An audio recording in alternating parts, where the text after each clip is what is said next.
I want to start this video off with a question. What does death mean in superhero comics? It feels like today every major superhero has at some point died and been later resurrected. From Batman to Captain America, Wolverine to Superman, each cornerstone of both Marvel and DC has met their mortal end on at least one occasion. Because of this, there's a lot of conversation about the role of death in superhero storytelling, whether it can still be a useful tool for writers and artists, and how to make these types of stories still feel impactful to readers. And while I understand a lot of these sentiments, I think there are numerous examples of comics handling death in incredibly nuanced and complex ways, with there being perhaps no greater example than the death of Captain Mar-Vell. Written and illustrated by Jim Starlin in 1982, this graphic novel tells the tragic demise of Mar-Vell, the Kree-born superhero introduced by Stan Lee and Gene Colan in 1967. Despite never being a fan favourite, Mar-Vell had a storied history as part of Marvel's expanding cosmic universe, until he was killed off in one of the most powerful and emotionally layered comics ever released. And so in this video, I want to explain the history behind the death of Captain Mar-Vell, discuss its creation and why Marvel Comics chose to kill this character off, and how Jim Starlin used this premise and his own lived experience to tell not just an all-time great comic book story, but one of the most powerful depictions of death, loss and grief ever put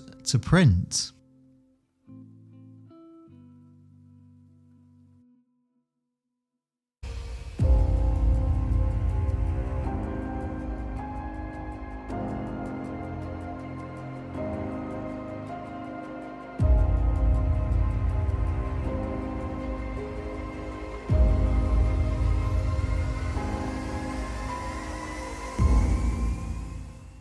Before we continue though, just a quick reminder to leave a like on this video if you enjoy it, and subscribe to Owen Likes Comics so you don't miss out on any future videos.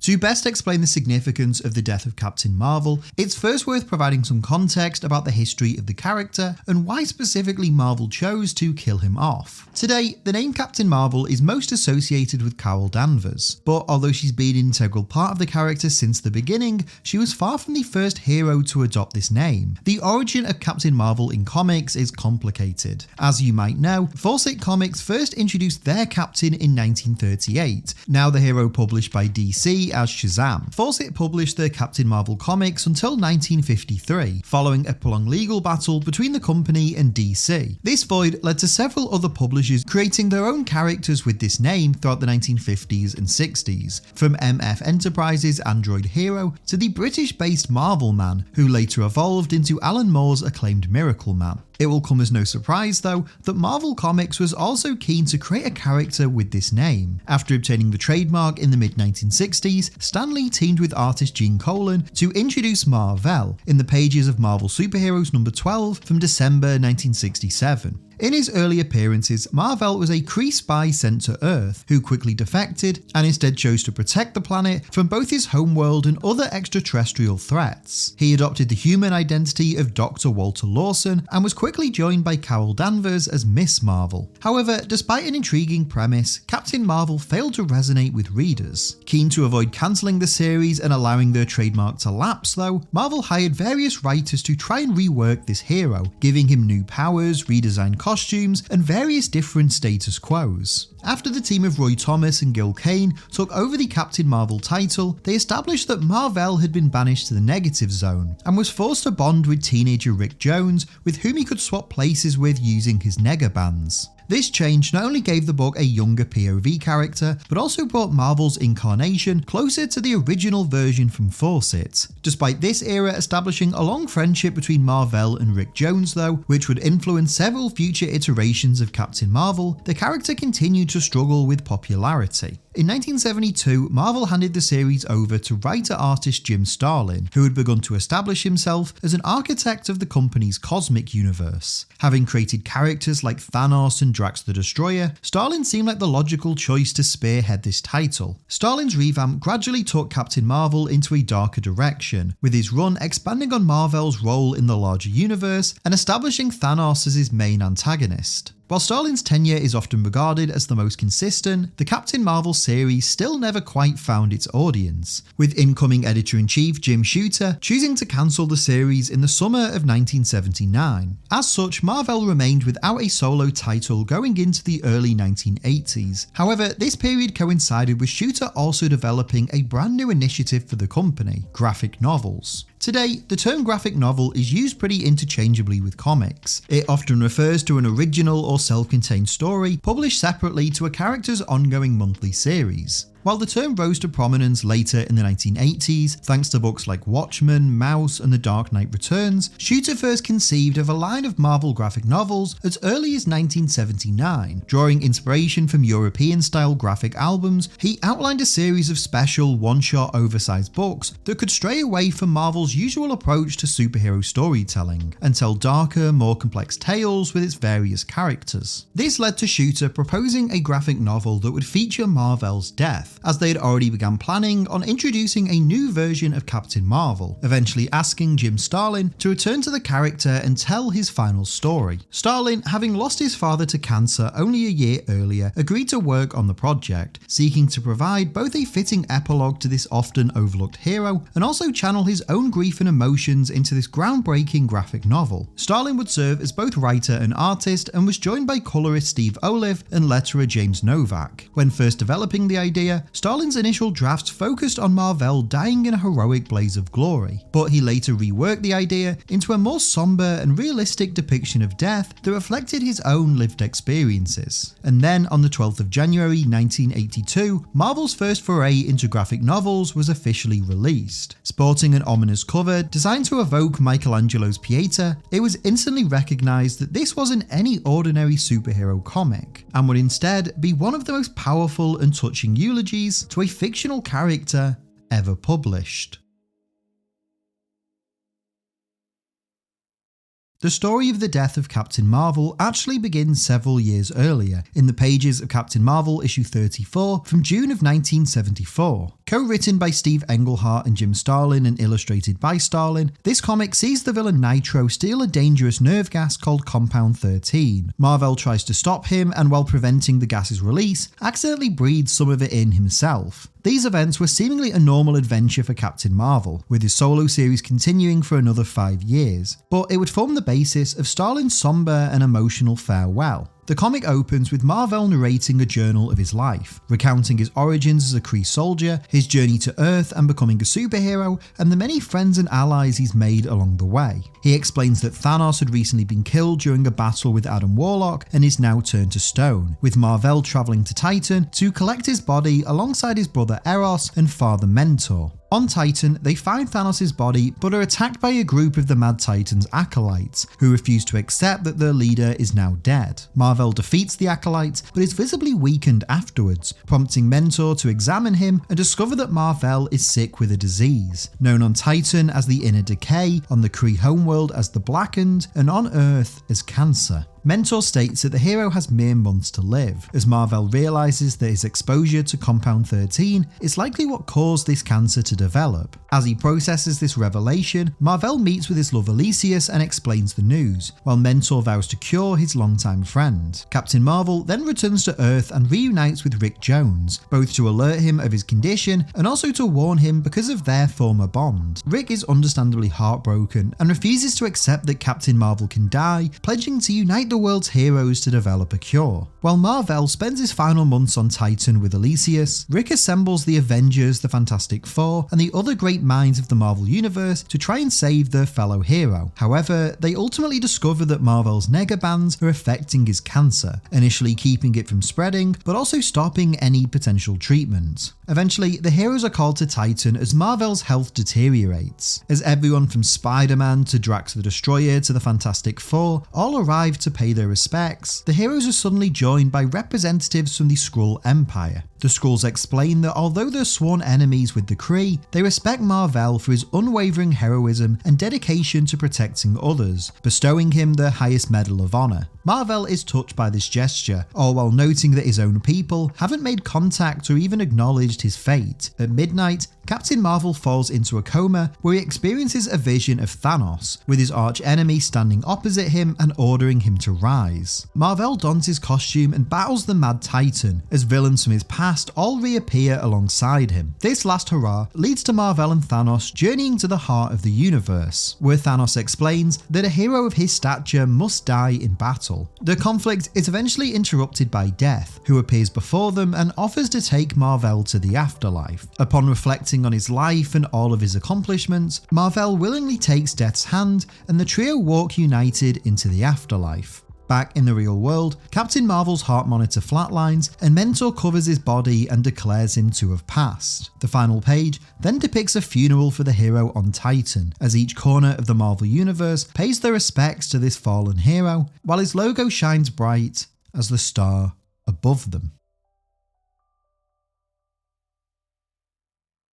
Before we continue, I just want to take a quick moment and remind you that this video and every video on the channel is brought to you by patreon.com/Owen Likes Comics. If you'd like to support my work, get early access to each new video, and special bonus videos every month, consider signing up for just $1 per month. I'll leave links in the description and the pinned comment, or just go to patreon.com/Owen Likes Comics. Thanks for all of your support, and let's get back to the video.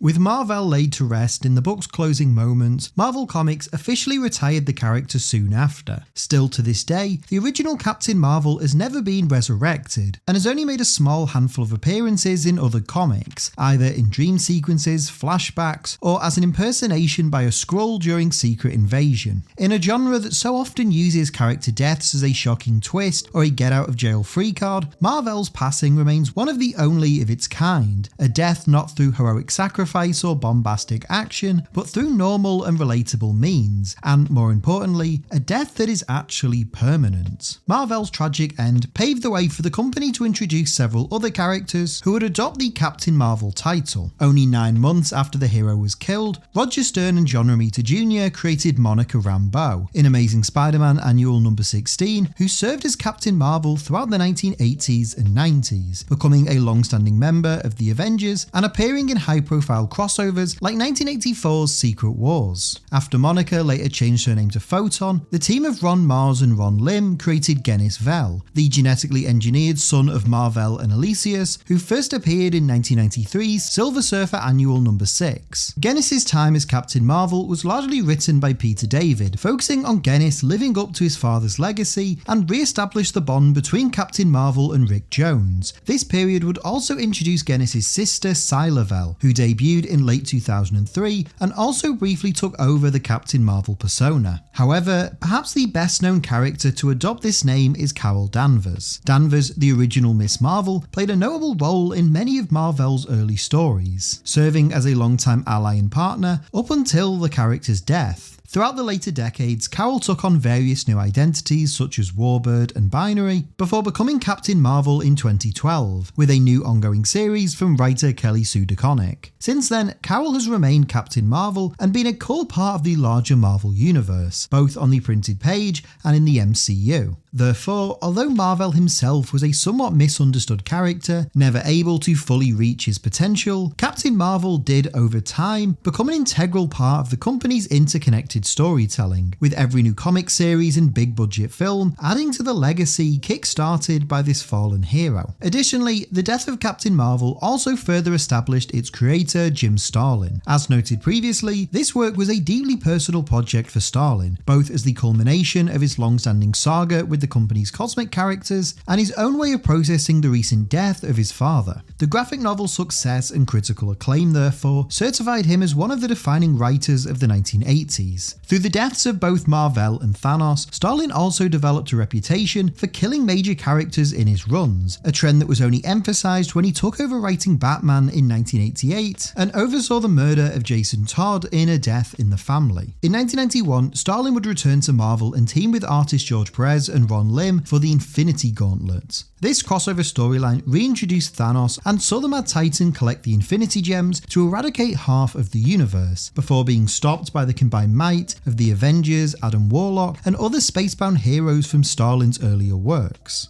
The Infinity Gauntlet served as the grand culmination of Starlin's time as the architect of Mar-Vell Cosmic, and formed the basis of the live-action Infinity Saga several decades later. Despite Mar-Vell not appearing in these stories, they do build off the events of his untimely death, all while establishing the idea of blockbuster crossover events that would become a regular fixture in mainstream comics for years to come. But when considering the legacy of the death of Captain Mar-Vell, how the book tackles themes of grief, loss, and the acceptance of death, and how it's influenced the comic medium in the decades since its release, I was recently invited onto the Crashout Comics podcast for a deep dive conversation on this series and its long-term impact. It feels real because, like, when I was reading Death of Captain Mar-Vell, for example, like, I didn't know exactly what was going on in the background, but I knew, I'm like, okay, one of the creative members on this team is experienced this or recently did, because like everything that they're exploring is real. Like, this is like textbook, like I had a similar loss in my family with, like, dealing with cancer. And it's like, that's where I felt that connection with Captain Mar-Vell, was just like, damn, like, this is exactly how it is. It's not dramatic and flashy and action packed. It's slow. It's somber. Like you said, you can feel the grief in this story. You can feel like this isn't about Captain Mar-Vell. It's about something more than that. And one of the moments that really, really stuck out to me was right after he finds out he has cancer. He just goes to the woman he loves, right?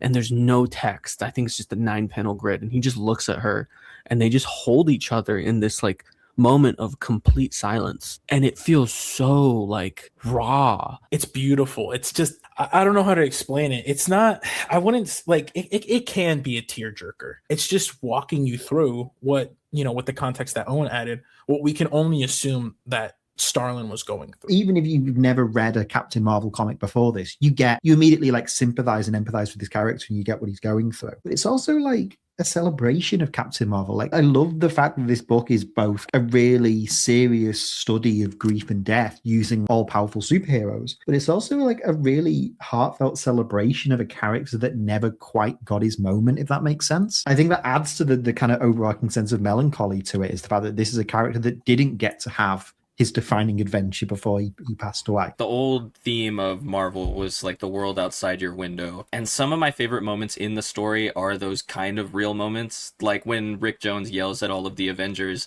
and he's like, you guys are all geniuses with money and everything. Like, you can figure it out. And Iron Man just tells him straight up, we're not cancer researchers. That felt really poignant. It was like when they say like, okay, none of these treatments are working. What if we try all of them at once? And it's just the scientists working as hard as they can to see if they can help Mar-Vell. As someone who's dealt with this kind of thing, I've definitely had that moment like towards the climax. It just says that everyone's waiting. They say that Mar-Vell has fallen into a coma, and then it just says midnight.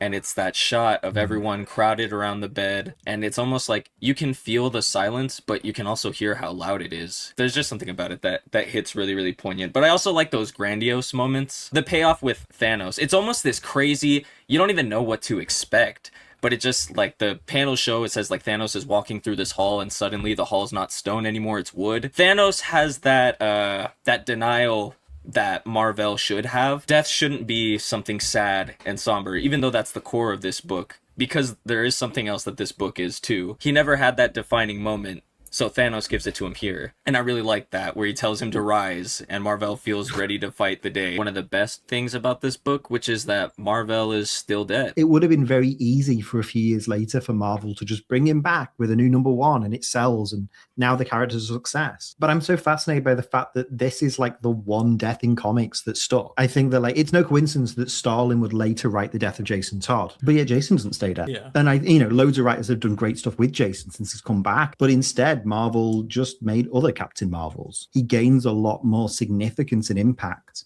not being alive than he did in his like original stories. Looking back at this comic some 44 years after its release, I'm amazed at how mature and modern the death of Captain Mar-Vell feels. From its tone, Starlin's excellent work, and Steve Olive's colours, to how the book handles Mar-Vell's death, it feels like a book published years ahead of its time, and one that helped push superhero comics into a bold and exciting new era. While the likes of Watchmen and Dark Knight Returns are often credited with revolutionising comics in the late 1980s, 1980s, stories like the death of Captain Mar-Vell are also important parts of that movement, especially when considering how it tackles death and grief in far more nuanced ways than most prior stories. In many ways, Starlin's tale feels designed to be the antithesis to how deaths are depicted in comics, with everything from Mar-Vell's slow and quiet passing to how he sheds his costume and traditional iconography, and even how his negabands, a core part of his arsenal and a source of his power, is partly what's killing him. Although the comic's closing moments with Thanos do give Mar-Vell a heroic last stand, it's ultimately not a story about defying death or sacrificing yourself for a greater purpose. It's a comic all about the acceptance of death and the legacy we leave behind when we all inevitably pass away.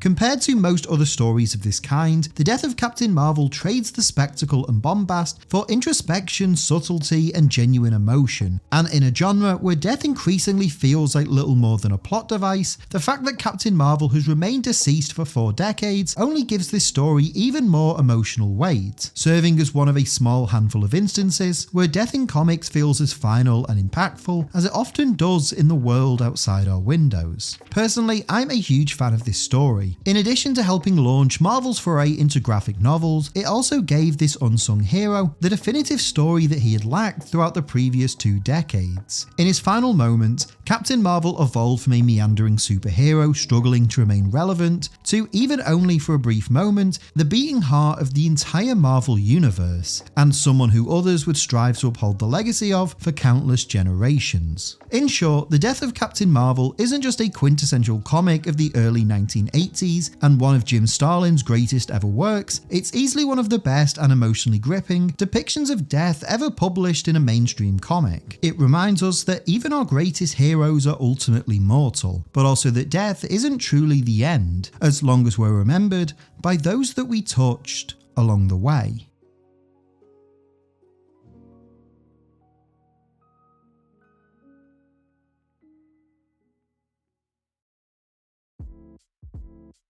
Hey everyone, thank you so much for watching today's video. I hope you enjoyed it. If you did, please make sure to leave a like on this video and leave a comment down below as well. Let me know your thoughts on everything we talked about in today's video.